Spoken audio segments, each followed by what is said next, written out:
Good morning, good afternoon, good evening. Warm welcome to today's webinar on ways to minimize risk associated with radiological exposure. This session will explore the evidence and the ways to reduce radiation exposure to patients while providing safe, effective, and efficient clinical care. We are delighted to welcome back our today's presenter, Dr. Tricia Woodhead, who has a 24 years career as a consultant in general and pediatric radiology in the NHS. She has an MBA and spent 12 years as senior physician leader and hospital medical executive. She is a Health Foundation and Institute for Healthcare Improvement Quality Improvement Fellow and leads local, regional, and national collaboratives to improve safety and quality of care. Just to remind you that today's presentation will take approximately 40-45 minutes, and we will leave the remainder of the time, 15-20 minutes, for any questions that you may have.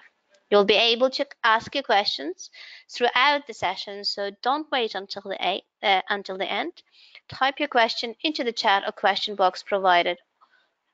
Alternatively, you can raise your hand. If you do raise your hand, your mic will be unmuted and you will be in position to ask your question live. We will also be using polls during this presentation and would really appreciate your active participation. Now, without further ado, enjoy the presentation, and over to you, Tricia. Welcome to everybody today. We're going to cover in the next 40-45 minutes minimizing the risk of radiological exposure, and I want to do this in a structured way because it's a huge and massive and continuously changing topic, and I want to make sure that you can understand how you can approach it yourself in your department and in your wider system. So our objectives today are to explore the international work on the right test for the right patient, to gain an understanding of how you might have a systematic approach to doing this yourself, and to hear about some resources that you may be able to use to help you in this journey. And hopefully to inspire you to start to make increasing efforts in your team to make care safer in your imaging system and imaging department. So the question here is radiation harmful? And the comprehensive and right answer to this is yes, it is. Here are a couple of web links that you can look up for extra evidence, but there is no doubt that modern evidence, continuous evidence, tells us that there is really no threshold for the linear effects of radiation. And therefore, we should be looking to reduce radiation exposure for every patient on every occasion that it seems to be in the scheme of things to either make the diagnosis or organize the treatment. Age, sex, and other parameters are well known to contribute to additional risk for the exposure to radiation. We all know that pregnant women put the fetus at risk, and we should also remember that children and young people are also at increased risk due to the vulnerability of their bodies and their developing systems to the effects of radiation. So wherever you look, the US, Canada, Australia, the United Kingdom or European Union or elsewhere, the answer is radiation should be minimized to the absolute minimum, or indeed replaced by something that is non-ionizing. So we want to look here at how we balance the risk, because obviously we're using radiation for an important diagnosis or to determine further treatment that a patient might need. So we're always balancing the risk between the amount of radiation we can give, the consequences of that radiation, against the risks of not using radiation or indeed other non-ionizing approaches to diagnosis. So the things we need to think about are patient diagnosis, patient history, patient past exposure, patient preferences, clinical decision support, clinical diagnoses that are likely, other clinical test information that we either have or are about to organize, the equipment that we're using, the protocols, both clinical and technical, that we use on that equipment, how we actually use the imaging systems, the radiographic processes, such as coding and minimizing field size, the nursing processes in the department that care for the patient, such as the one in the photograph, who may be in intensive need of support and monitoring while they are in an imaging department. under our care, how we report and where that report goes, what the referring clinicians do with that report and how they understand the full meaning of it, and of course our ongoing clinical care and the behaviours around making sure that is right and timely. It's a big task to cover all these things. We're not going to cover each of them individually because I think it's more effective for you to think about a systematic way to approach each of these components. So what I've done here is create what we would call in the improvement world a driver diagram. You can see that on the left, we've got providing the safest and care and the best clinical outcome for the patient. And we're going to divide up our talking now into the patient diagnoses and treatment, the technical equipment, and also our department systems and processes and the culture of our department. And you can see in those right-hand boxes the kind of things that we're going to cover. How we might make a swift and accurate diagnosis, minimizing the use of ionizing radiation wherever we can. How we might use and maintain our equipment in the best possible way to make sure we get all the information we need, but at least risk to the patient. And then also how we are professionally trained and the way we approach our whole departmental function to make sure that we learn from near-miss events, or indeed, sadly, if events or accidents happen, learn quickly and prepare for the future.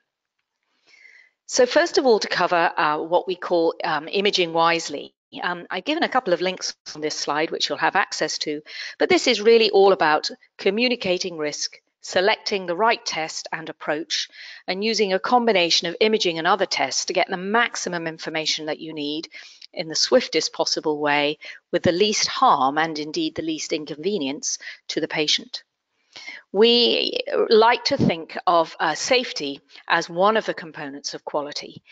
And to that end, we can't ignore the timeliness of an investigation, whether it's known best practice, i.e. effective, whether it's efficient use of departmental equipment, resources, cost, whether it's equitable, i.e. all people have access to it, not just those who have perhaps certain specific needs or indeed certain specific geographic situations, and at all times that we're thinking of the person in a holistic way and consult with their preferences while we make the best decisions for them and with them. Speaking to patients and including them in decision making is a really important approach. There's lots of advice and guidance on how to do this online. Obviously, every culture and every situation will be different. But to that end, that doesn't stop us having ways and approaches that we can look at. People are much more informed now, especially if they have access to the internet and have read around things, around the risks of radiation. And unfortunately, there's a lot of inflammatory and exaggerated information out there for people to be confused by. So as those professionals using radiation, we are obliged really to be informed, to be able to talk about this in an accessible way to our patients, but also to steer them to legitimate, honest and transparent material online that can help balance their view so that they're not exposed to some of the extremes that are sometimes published without consultation.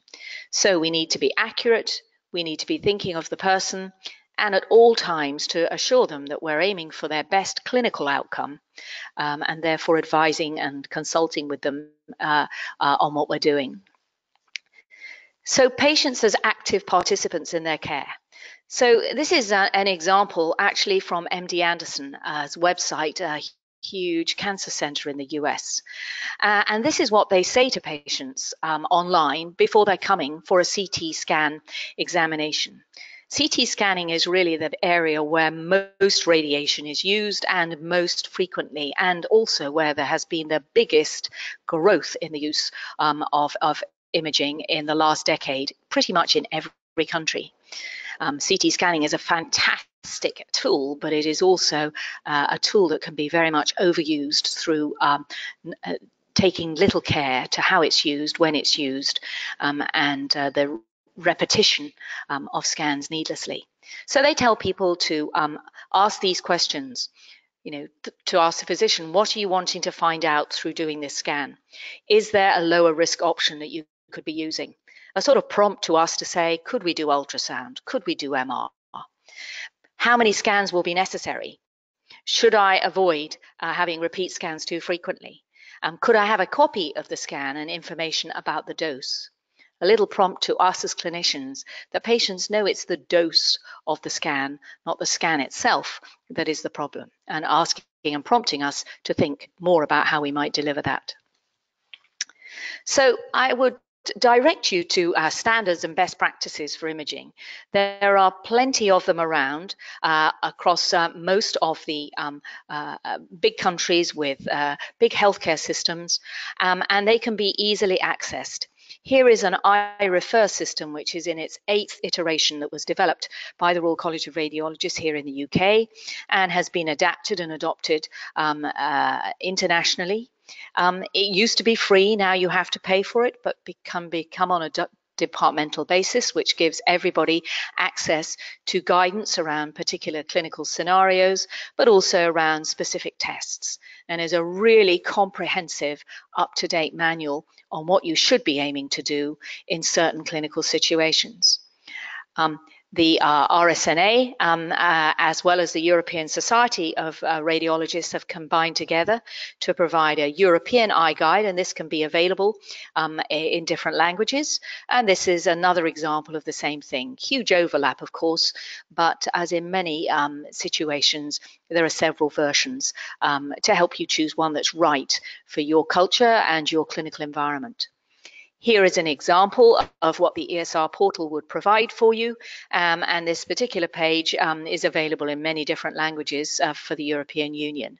But what it gives is access for everybody in your department to the same information, so that if you're checking or if you're protocoling examinations, you're doing it knowing that your technical staff, your administrative staff, as well as your clinical staff are all singing and agreeing along the same guidelines. Creates a nice tight way to run departmental decision making. Reducing the dose is critical, but we must never lose a clinical information in the process. So it's just mindful to remember that there's lots of research out there looking at how low the dose can go before we start to lose the very information that we were intending to discover. And here is an example from a report from Harvard showing that it's all very well to do low-dose CT if you're looking and screening patients for lung cancers. But if we're doing a diagnostic or a staging CT, we need different types of information that may not be detected on one of the low-dose scans. So be mindful of why you're doing the test, as well as what the current evidence and research tells you about how the protocol should be organized. Obviously, this patient has a large pulmonary embolus with no doubt critical shortness of breath. This person needs intravenous contrast. They need a fast CT with high resolution images so we can reconstruct them in many planes, so we can detect not just the big thrombus centrally, but also any microthrombi distally. The protocol for this is obviously going to be different than it would be for a screening lung cancer CT. Here are some comparison doses, and just to remember that these doses are not insignificant, not least if we're repeating them for patients on an ongoing basis around monitoring the response to treatment, or indeed maybe repeated admissions or attendances with recurring symptoms for which we've not really found a good cause. Certainty is not possible around saying, well, this dose gives this risk of cancer going forward. However, there's plenty of information that tells us that every dose is contributory. And for this reason, we really need to think about this. Here is a paper from over 10 years ago where they were looking at what was already an exponential growth in CT scanning in the US and looking at how it contributed to the overall cancer burden amongst their population. The idea being that there is a balancing point where we're actually over-irradiating people and creating additional risk in the system. On an individual patient basis, that means we have to take their risk, their history, their story, and their preferences into mind when we're making the decision about what test to do, how often to do it, and how to organize it. And you can see here that 2/3 of the CT-related cancers were expected to be in women due to the larger number of CT scans carried out in women. And in this particular, at this particular time, it was a real rethink about how we imaged patients around coronary angiography. A new way of investigating patients for chest pain, possible ischemic chest pain, knowing that women in particular were perhaps a little bit more at risk unless we adjusted the protocols and the technical parameters that we used. Something that the manufacturers of our equipment are always keen to do, and that we must work in partnership with them if if our intention is to reduce dose.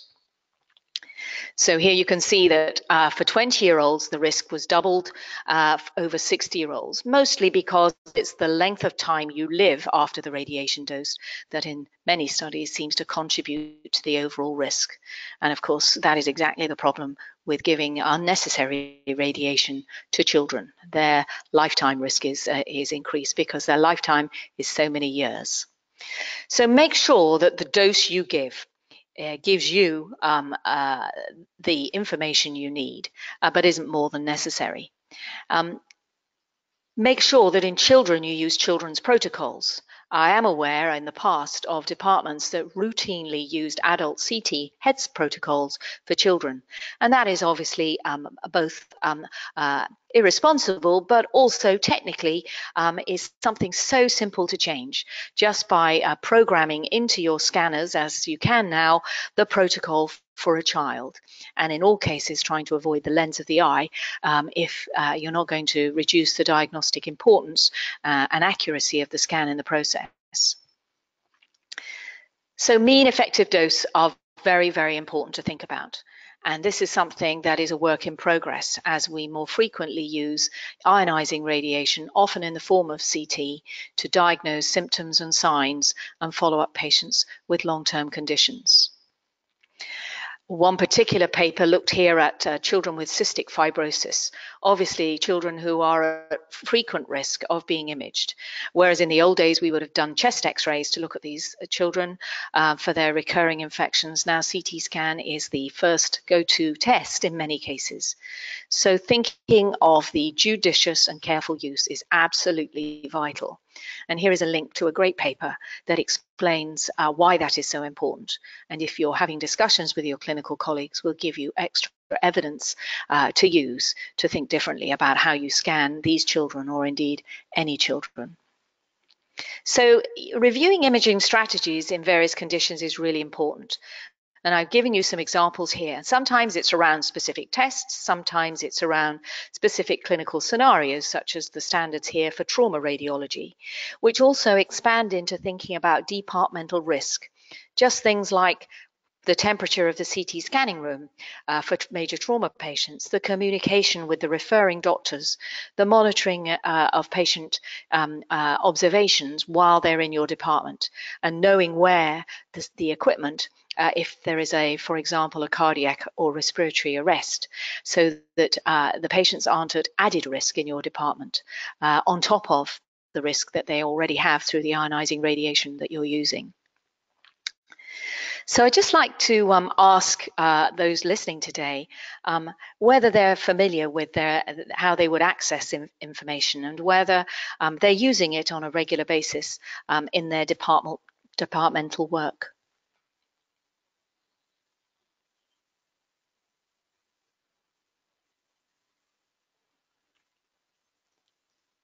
And if you're not, maybe thinking about how you would do so going forward.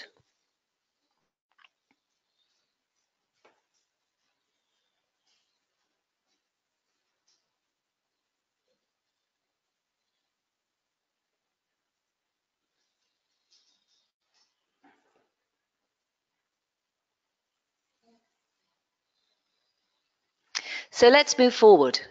So technical accuracy and dose reduction strategies are definitely things that we need to work with our departmental colleagues, who often, we call them here in the UK, the radiographers, but the technical staff who are much more expert and trained in the actual programming of the equipment. Knowing the lowest dose in the literature is important, but also delivering it is important, and seeking to optimize those fields and measuring and monitoring the slice thickness, the field size, and the protocols that you're using.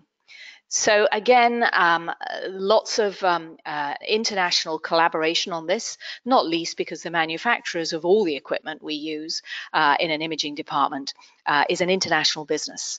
And it's in the interests of those manufacturers to make sure that their systems are absolutely aligned with best practice, because obviously for them, it creates a market advantage for them, or if they're not doing that, a market disadvantage. But I think sometimes as professionals delivering care, we're so focused on our clinical approaches, we don't necessarily pay as much attention as we could, either when we're using, or more importantly, when we're choosing equipment, to choose the equipment that delivers the safest, best flexibility, most clinical accuracy for the least radiation exposure. And so if we start paying attention to that when we're procuring equipment, you can be certain that the manufacturers will also do the same. The Euclid update in Europe is a huge comprehensive collaboration looking at ways and means to reduce ionizing radiation in the process of getting optimized clinical information, something that we all need to be paying attention to, and would be a good source of up-to-date information to consider with your technical staff. Imaging strategies should be regularly reviewed. They change pretty frequently. And all our international and national professional organizations are up to date on this. And so creating an environment in your department where you regularly go into that data set and check it out is really important for continuous learning and updating. I think many professionals have tended in the past to rely on attending a meeting or listening or watching or reading a journal, but the time scale around the publication of those things or the presentation at those meetings today is probably not as fast as it needs to be for us to be up to date. So we have to take a little bit more ownership and responsibility in our departments for having a mechanism maybe each month or each quarter to check out if we're still on top of what best practice is. Guidance and decision making and support are really important. And so the other useful thing, and here is an example from the Australian College of Radiologists website, showing a diagnostic pathway. Sometimes when you're working with your referring colleagues, they get a bit frustrated. They want the answer 5 minutes ago, whereas we're much more disciplined in saying, well, this is our imaging strategy as we go forward. So use these resources and use these professional tools to help you stand your ground, not to be persuaded to go straight to a test that you know is probably not the first point that you should be aiming for, that other things are necessary to give you enough confidence that exposure to ionizing radiation is the best step next. So we'd like to run a little poll, if we may, just to see from those of you listening today what's going on in your department at the moment before we move into the second section, which is more about the whole department's approach to safer care. So I want to just ask, and we're going to ask you to vote yes or no. Does your department discuss episodes of harm? And our example of that would be rules and requirements that we have in our own systems here in the UK and have had for 10 or 15 years, where we're required to have what we call a discrepancy meeting. So we have to collect occasions when we've missed something in a report that was on the films, or we've misreported something, and then discuss it as a team in order to learn from it. So do you have one of those meetings in your department every month, every couple of months, or perhaps just once a year, or maybe not at all? Yes or no? Thank you so much, Trisha. And our participants are already voting. So 50% of our participants have voted. And we do actually, so you have three options to yes, no, and not applicable for those ones that do not work in directly at the kind of point of care. So you can go for the third option. We will be displaying the results just shortly. and then I'll let Tricia to comment on those results. Okay, so let's see how our participants voted. And for those ones who can't see, 72% of our participants do discuss the episodes of harm in their own department. 12%, which are a bit concerning, do not discuss those results, and 16% chose the not applicable option. Over to you, Tricia. Okay, well, that's fantastic to hear, and I suppose, as we say, the proof of the pudding is in what you do with the discussion. So hopefully, if you are having a meeting, some of the things we'll cover in a minute will help you become more effective and efficient at doing something with the conversation that you have at that meeting. And those of you who are not having a meeting, perhaps you can look online. Certainly, the Royal College of Radiology links that I've given you already will give you some helpful ideas as to how to start one. So the second question is do you discuss and plan how to reduce what we would call near-miss episodes? So where perhaps a patient has nearly fallen off the CT scanning table, or where a person nearly had the wrong imaging test due to a mix-up with either their name or perhaps with the test that was scheduled, a misunderstanding in the clinical team. So let's see whether you discuss those things. Thank you so much, Tricia. And again, 46% of our participants have already voted, and we will just wait a couple of more seconds before we're displaying the results. Again, those ones, we do understand that if you can't go for the yes or no option, we would still appreciate if you just pick not applicable answer option. So we'll be displaying the results shortly. And for those ones, again, who can't see, let's see what the results are. So 71% of our participants reported that they do discuss and plan to reduce near-miss episodes in their department. 8% no, and 21% not applicable. Over to you, Trish.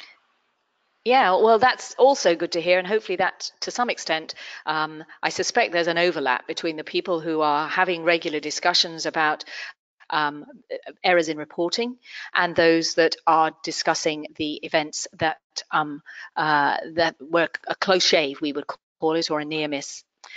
So that's good to know. The question is do you talk about that or maybe report it in a more formal way to your management or maybe to your referring doctors who use your service, so that they can be reassured too that you are approaching safety and seeking to improve it? Thank you so much, Tricia. And very active participants again. Just only a couple of more seconds before we're displaying the final results. We do have some questions coming in as well, but also to remind the participants that if you have any questions, you can type them into the question or chat box provided, or raise your hand. Now let's see what the results of our poll say, and let's just display it for everybody to see. And then we can see that only 64%, so we slightly reducing the percentage of our yes vote as we are introducing more and more polls. So only 64% of our participants do share the results with referring teams. 12% do not do that, and 24% of our participants reported as not applicable. Over to you, Tricia. Well, I think that's very understandable. Sometimes I think imaging departments are very effective at managing themselves. However, if you think about it, if you're going to need support from clinical colleagues or perhaps additional or different resources from your organization, it's vital that they understand, first of all, that you're identifying areas of potential harm, and also that you are doing what you are doing in order to reduce them. We call this clinical governance in our systems in the UK, the idea being that we report what we do with the money, but we also need to report up and down our system to various places, so that everybody understands what we're doing to make care safer and of a higher quality. So some of the approaches we'll cover in a minute may help give you some headings for some short reports that you could start to test out with your management and your referring clinicians, so they understand the seriousness with which you're taking this. So the last question here is, what do you know about how your equipment is performing? Are you measuring doses? Are you monitoring doses? And I don't mean monitoring your own dose as a clinician, because I'm sure everybody has that, whether it's with finger monitors or lapel badges. It's actually the doses you're giving to the patient. Obviously, there are huge variations, as the radiation physicist will tell you, but if you've no idea what you're what's emanating from your equipment, you can't even hazard a guess at what sort of dose the patient is likely to have received, whatever body habitus they have. So let's just see if you know how your equipment performs and whether you test it either on phantoms or through just checking the protocols on a regular basis. Thank you so much, Tricia, and then we'll be displaying the results now. So for those once again who can't see, this time we have more participants who reported this question as not applicable to them. So 38% of our participants do not work with the equipment directly. However, 52% of our participants reported that they do know their equipment and their performance, and only 10% then obviously they consider that as an area for improvement. So 10% voted as no. Over to you. Excellent. Well, that's great to hear. And I suppose feeding back, the work that's done is brilliant. And how do we improve and enhance that in view of what we've said already around having to be up to date with the protocols and requirements? And I suppose the last point really is we think it's happening, but have we tested that it truly is in a way that is optimal? Because sometimes, of course, things happen on a sporadic basis rather than on a regular basis. But it sounds like everybody is really making great steps in this area. So what I want to cover now is how we might look at, I'm just going to get rid of my camera. There we go. How we might look at structures and processes that will help us sustainably and consistently raise the performance of our system and make it safer going forward. Not least because the types of patients that come in, and indeed over time, their risks are changing and increasing. And so we need to be up to date with how to do this. So I like to think of it as, what can we do around professionals and their work? What can we do around the tasks we undertake? How can we think about the environment in which we're working, the patient and the patient factors, and indeed our team and our team performance? 2 seconds.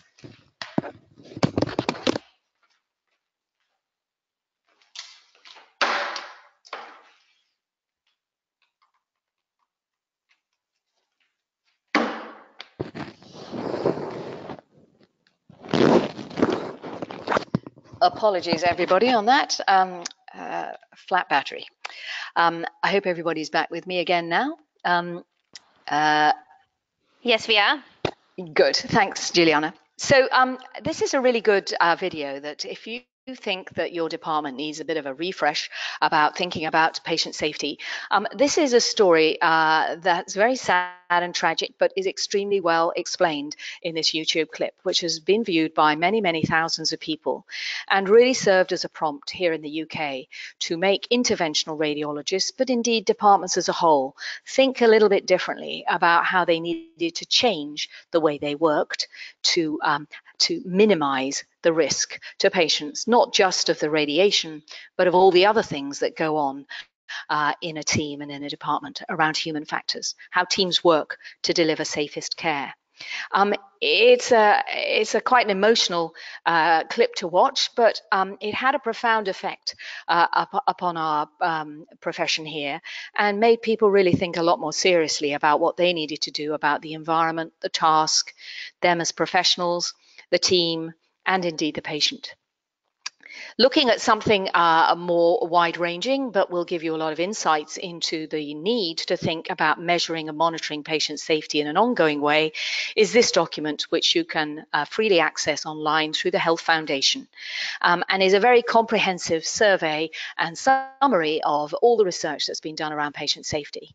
And I suppose our feeling now, in the last 5 years, this was printed in 2013, is that actually healthcare is more complex than any other organizational structure in the business world. And for that reason, we have to adapt and adjust all the different approaches that other systems and businesses use, as well as invent some ways of our own. We can't just imagine that we're like aviation and use aviation principles.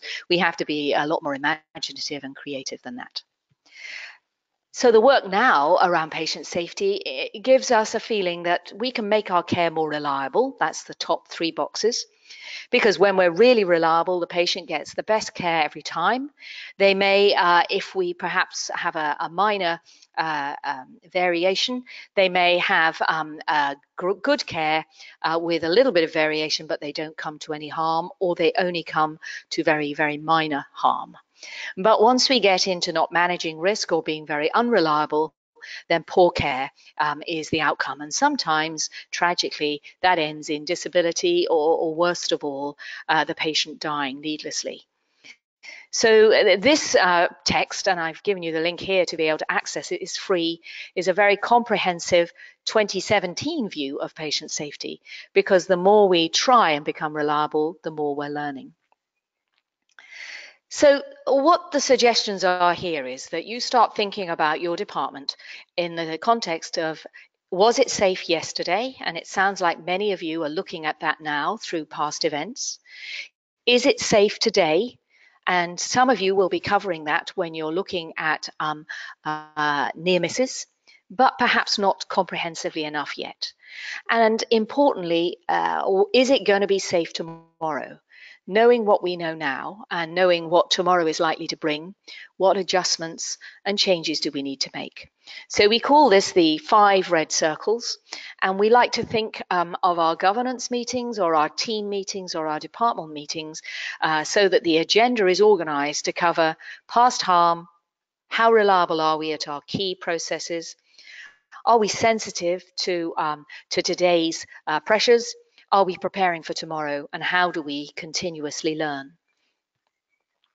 This is similar to this other way of thinking about it as a sort of jigsaw around safety, which is from the Canadian Patient Safety Institute, a great source of good ideas and examples. But what happened, what should have happened, and what have we learned are the key things that we need to capture when something nearly goes wrong, or indeed we're worried that it might. Accidents happen, errors of omission and commission occur. These are human factors. We get distracted. We forget things. We can't know everything all of the time. Sometimes we misunderstand or misinterpret what's in front of us. And we're often poor witnesses of what actually happened if we're asked after the event. So using human factors to analyze an event merely takes the blame from an individual away and makes us look at the system and how the system can be improved, how we can manage risk, how we can develop a culture of openness and transparency, acting and working together to minimize that risk going forward. So how reliable are we would be saying, do we use our patient protocols? Maybe instead of doing a huge audit, just check the last 5 cases coming through for perhaps a screening scan or a diagnostic lung cancer scan, and see if we've kept to the protocol around field size, parameters used, scanning processes, and reporting. Reviewing past imaging information to inform our current decision making, something that's vital if we're not going to overexpose a patient. So making sure that we refer to the past images in a report, because we can't say that if we haven't done it. And sometimes having it as a requirement in the report just prompts us into reminding ourselves to look back thoroughly and carefully at the past record. So much easier now on PACS systems than it was with film. Are we adhering to the imaging parameters? Perhaps check the next 3 cases just to review with the technical staff that we are doing what we think we're doing, and that some glitch in the computer system hasn't overridden something that we programmed in there in the first place. Are we reporting and communicating to the requester going forward, and how do we do that? And so to ask staff through a questionnaire, are the reports we send you interpretable, easily read, give you the information you need? Could we improve? And then lastly, do we follow up on recommended next tests? Are there systems in place around missed appointments, or more importantly, if we've diagnosed and put in a report that another test is needed, are we assured that it's happened? Do we get that report to the referring doctor and make sure that they do the next steps? And there's some good guidance on doing that on the RCR website here in the UK. Sensitivity to operations, well, this can be very well orchestrated around what we would call a daily safety huddle, where a group of people, perhaps the radiologist of the day and the technical staff, come together and do we have everything we need? Are there any specific things happening today that we need to be aware of? Did anything happen yesterday that has caused us to be concerned? What is happening? What should be happening? And what have we learnt, and what do we do around staff, equipment, and of course the patients? Are we ready for tomorrow? Well, that's really about more widely systems thinking, and maybe some big changes coming along around access, or maybe some new protocols that we know we need to implement and that we need to consult with our referring doctors about. How do we create an environment in which that happens? And learning being part of everything we do. Thinking of our STEEP, safe, timely, effective, efficient, equitable, person-centered. Thinking of case studies, our discrepancy conferences and what we do around them, and using perhaps more specific plan, do, study, act cycles to make and adapt our departmental processes. And wherever we can, and this is sometimes difficult for imaging departments, to redesign with our patients and with our clinical colleagues, rather than just take the ownership of it over to ourselves. So here is our plan. Get ideas from your team and test them going forward, and making sure that they cover the areas of diagnosis and treatment around the patient, that we're using our equipment well, and that we're developing systems and processes and cultures in our department as a whole that are thinking about safety every day and doing something about improving it every day. So thank you for listening. Apologies for having to plug in the electricity partway through, but I'm sure you'll understand that. Check your country's society's website for their current protocols, or maybe look at other national sites if that would be helpful to you. Always consider human factors in your consideration of an event or a near miss. And if you're interested in expanding your approach to involving and including patients, the Health Foundation website, which I've put a link here, is a really good place to go for easily readable and easily implemented ways of improving patient consultation.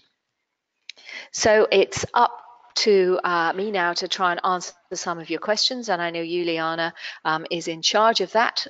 So perhaps if you'd like to type them into the box, and we'll perhaps address one or two of the ones that have already been posted. Thank you so much, Trisha, for this fantastic presentation.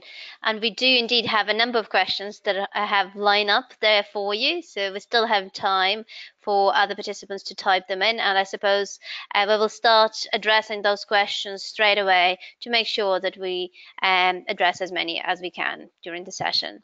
So the first question here is from Salam Al-Sakou, and he's thanking you for this fantastic presentation and would like to ask you about what sort of risk management program would you recommend to be implemented in radiology department? That's a really good question, and I think it's probably the case that here in the UK and in many other parts of the world where patient safety has been the priority rather than risk management has been the priority, we've addressed this by a much more bottom-up approach rather than having what traditionally we did have, which was a risk register. So we would put in the fact that there was a risk that the IT system might fail, for example, and we wouldn't be able to access past information, and we would rank that as red. But we, of course, would only be able to do certain things about it ourselves in an oversight way, and looking at it actually from the point of view of the individual patients and the system in each week, looking specifically at the ways I've described to you, that would enable you to look at today's risk and tomorrow's risk. So perhaps if you know there's going to be a test on the IT system, you're actually flagging that up now with your colleagues and have created a way you're going to manage this morning or tomorrow afternoon. That way, we can be much more real-time about our response and also much more inclusive about our response.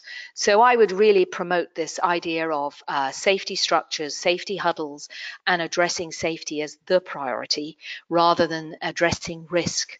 Because as you've seen in the grid that I showed earlier, we know that the risk is always changing. And that's a really hard thing to plan and predict for. Thank you for the question. That's a great one. Thank you so much, Trisha. The next question here is from Hamid Al-Sawi, and he is again thanking you for this very nice and informative presentation. And his question is about frequencies of repeating images like STS and in patients, especially in ICUs. So essentially, Hamid is asking how frequently you can run those repeated images. That is a fantastic question, and I suppose the repetition of imaging is something that applies in many, many clinical situations. And this is definitely where my point about working with your referring doctors in a close way is so important. I think what many of us will have found is that if we're unable to report the ITU chest X-rays for one reason or another, and they're sitting on the system, we often discover that although ITU staff are very good at reporting the lungs, they often overlook the other bits and pieces that are the things that we as radiologists are able to contribute. So although it may feel very time consuming, I think the best systems around needless repetition and the reduction of it are ones where we develop relationships with our referring doctors. So where there's a radiologist of the day whose job it is to report those ITU films that are sitting on the system, to ring the ITU staff and ask if they've got clinical questions, and to create what we know to be best practice, which is where we're individualizing the decisions on patient need, not doing something as a routine because it seems the easiest option, both for the referring doctor on the ITU and indeed for us because we're busy doing other things. So creating a collaboration with the ITU staff and maybe discussing with them what they would find the most helpful to reduce the needless repeat X-rays of patients, because really there's no need to repeat it unless there's a clinical concern or indeed they're treating something and they want to see whether it's resolved. And sometimes if we repeat the film too quickly, we don't have an ability to say whether anything's improving. And that is something that we know, but we need to share with them. So a really good question. It's all about relationship building with your referring doctors and finding a way that suits everybody and the patient best. Thank you for your question. Thank you so much, Trisha. The next question is, what strategies can be implemented to minimize risks where reducing the dose is not an option? Well, I suppose to go back to the principles of radiographic technique. And that is really about understanding what information you need. Can it be obtained in a non-ionizing way? And how can you work with your technical staff within the parameters of the equipment you have to reduce the field size, to reduce the doses used, the kV and so on, so that you don't reduce the information you need, but you do reduce the dose to its minimum. And that again is about sitting with your technical staff. I appreciate the days of us sitting in the CT scanner room supervising are gone. We're so busy reporting what comes out of it. But if you think about how we applied these principles to just simple plain film radiography, we should be doing exactly the same thing to these more complex studies that have become the basic bread and butter of our work. Is if you don't need half the abdomen in your scan, why allow the field size to cover it? If you don't need the part of the brain that would automatically require us to irradiate the lens of the eye, don't put it into the scan setup. And in all cultural change, this is about us paying attention to it so that the people that are working with us and for us understand the messages clearly. And that's about us saying, was there a reason that we did that? Because there could be, but if there isn't a good reason, we should be avoiding irradiating the patient in that way that much. And so working well with your technical team so everybody's clear on the priority. Thanks for that question, because it's a daily challenge for us all when we're also very, very busy. Thank you so much. And just to build on that question, there is I suppose here from personal experience, Nana Ezakohovara from Nigeria. She's thanking you for this enlightening and very important topic. As a patient, so the question is as follows. As a patient, if you observe that healthcare provider was indifferent to your opinion and does not care about your safety in performing some procedures due to obvious negative attitudes you observed during such clinical encounters, what will you do as a patient about your grievances? This is from personal experience. Yes, that is a fantastic question. And I suppose in real terms, you have to express your lack of clarity, maybe, is the best way to go with this. There are hundreds of books out there learning to help us understand how to communicate with each other and to lead and follow in a better way and to negotiate. I suppose my experience is if you express that you're not clear exactly what the test is or how it's going to help, and that you could they say and describe this in a different way, I think you should, if somebody is a sensitive and capable professional, you should prompt in the professional a sense that they need to communicate this in a different way. Every now and again, of course, the professional themselves won't be able to respond appropriately to that. It's pretty unusual, but I have had the misfortune on a few occasions to have to speak to clinical staff about their ability and their way of communicating with patients.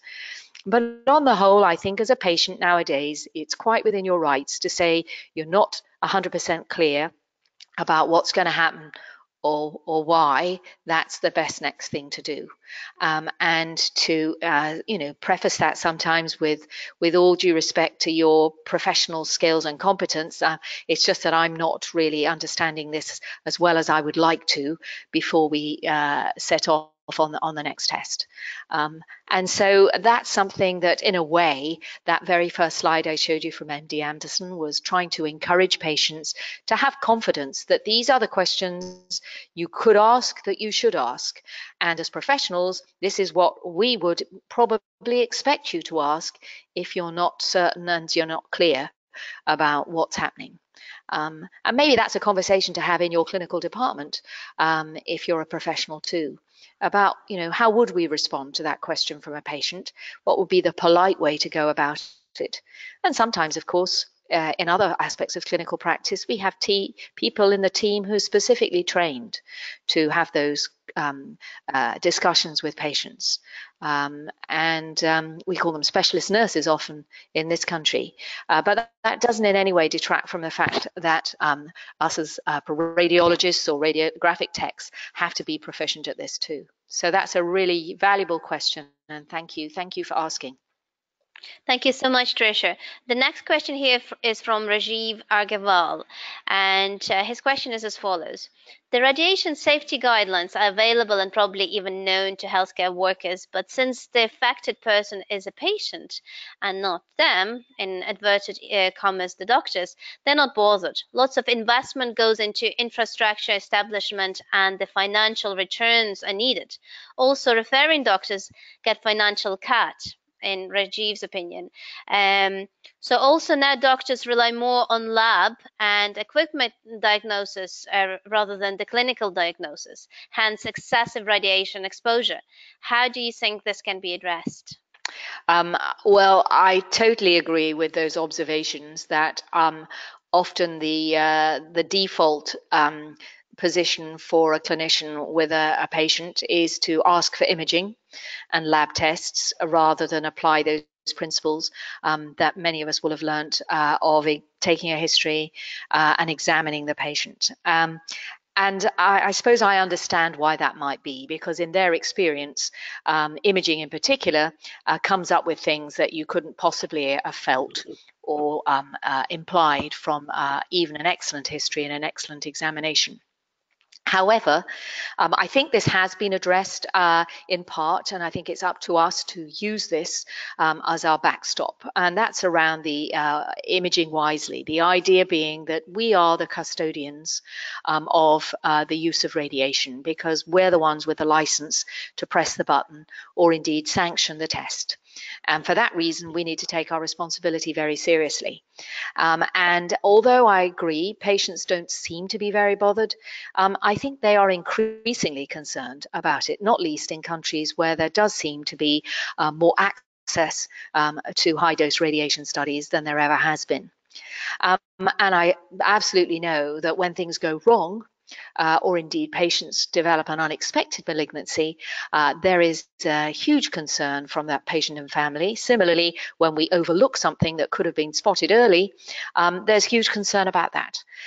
So I think this stewardship role is something we should take seriously. And if we feel a little bit out on a limb, that's why the system of imaging wisely through the RSNA or the protocols and, referring back to what is the best thing to do. One great example of that that we had trouble with here in the UK about a decade ago or so was around moving from plain films for back pain through to MR. And we had to go through a long and complex process of discussing it with our primary care doctors, who were the ones that were asking for the plain films for back pain. We had to bring up the evidence that showed only certain types of back pain could legitimately be investigated using any form of imaging and therefore cost. And that when we were imaging these patients, we needed to use non-ionizing radiation where it was, in our understanding, actually superior to plain X-rays in making a diagnosis that might needed to be acted on. It took stakeholder conversations. It took a business case presentation around the cost relative of MRs versus plain films, and it took a very careful use of examples of patients' concerns, but also patient cases where we were trying to move to a different way of doing this. And all the evidence that we could gather from things like Imaging Wisely and the protocols was valuable in that, as well as our ability to articulate that and work with our colleagues, both the referring doctors in primary care, as well as our orthopedic and spinal surgical colleagues too. And that's where this work really does value that ongoing focus on safety that your department's had around the 5 red circles type of work, and building that understanding that you are delivering safer care and doing things on that premise, not to save money or to gain money or to gain a different type of reputational advantage over and above the one of delivering the safest patient's experience that you can. So I think you raise a very important point, and that's where using these approaches, in my experience and those of many others, is really valuable going forward. Thank you so much, Tricia. We're running out of time, so we'll just take one more question to wrap up before we wrapping this session up. So the question is, do you think that precision medicine have a place amongst the strategies to minimize risk with radiological exposure? Now, I suppose I would have to ask for the definition of precision management. I suppose Precision medicine. Medicine. Yeah. Well, I suppose that I'm not entirely sure what in the questioner's mind that's including. So it would be helpful if they could just type that in. But it's definitely the case that with new technologies and new approaches, we need to be thinking very much more specifically about what are we trying to achieve through imaging. What could we achieve that is useful and valuable in making sure the patient has the best outcome? And then what are we going to do? And I think if we were to always ask those three questions of ourselves, then whether it's precision medicine or the use of artificial intelligence or other new and exciting approaches that I'm sure are in the near future, then we would still be thinking about the use of ionizing radiation and the safety of our patients as a priority. What are we trying to achieve? How would we know that that's what we had achieved? And therefore, what are we going to do with our referring colleagues and the patient themselves to make sure we optimize their outcome for the least possible risk? Yeah, so we just have the feedback from the participant who asked the question, and essentially it's that each radiological or imaging procedure is tailored for each individual patient. Well, I think that is exactly where we have to be both careful as well as wise here. And I think if you're using radiotherapy, which some of the audience may well be doing, that is obviously how we've optimized the radiation as a treatment.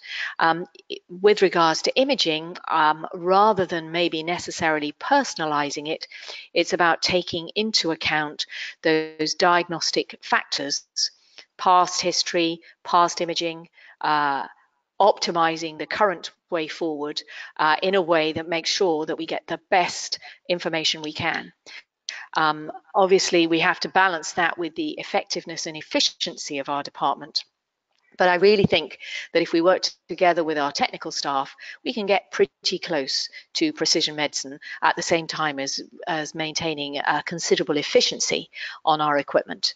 Perhaps not individually personalizing every test, but getting as close to that as we possibly can because of the attention we pay to protocols and to the questions we're aiming to answer in that particular case and that particular patient. Thank you so much, Tricia. And I suppose on this note, we will have to conclude our presentation. Thank you for this fantastic presentation. We have lots of feedback from our participants, thanking you for this lovely presentation and your very explanatory answers to their questions as well. Here from Rajiv Argaval, thanking you for a lovely reply, was the UK example of plain films, and many other great I suppose feedback in terms of this presentation. So on behalf of ISQA, we would like to thank you for this amazing presentation, for sharing your experience with our participants and identifying the strategies, how we can address, I suppose, how this can be addressed going forward. My pleasure. And would like also to thank the participants for being so active and participating in discussions. And we hope to see you again soon. Thank you. Thank you and goodbye.